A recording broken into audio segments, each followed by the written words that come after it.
20 oktyabr 2025 yil soat 10:09 Sevimli TV kanalida O'zbek seriali Kechirning 104-seriyasi namoyish etiladi. Ushbu qism ayniqsa hissiyotlarga boy va ta'sirli bo'lishi kutilmoqda.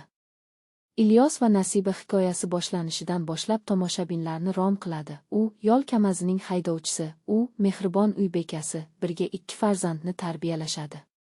Ilyos o'zining ikkinchi xotini Hamidani uylantirishga qaror qiladi. Bu esa fojiali voqealarga olib keladi. Nasiba o'zining og'ir kechinmalari ostida chidamay, hayotiga nuqta qo'yadi. Ilyos to'yga olib kelgan bozor sovg'asi esa kutilmaganda rafiqasi xotirasiga aylanadi. 3 kun o'tgach, Nasiba uyida uning kundaligi topiladi. Unda u o'zining har bir kunini, dard va azoblarini batafsil yozgan. Syujet chuqur ta'sir qoldiradi va haqiqiy muhabbat qanday sinovlardan o'tishini ko'rsatadi. Nasiba Ilyosning barcha harakatlariga sabr qilgan, lekin u ham qilgan qarorlarning oqibatlariga duch keladi. Ilyosning keyingi hayoti qanday bo'ladi? U sodir bo'lganlar uchun afsuslanadimi? Hamida bilan baxtli bo'la oladimi? Bu savollarga javoblar Kechirning yangi qismida tomoshabinlarni kutmoqda.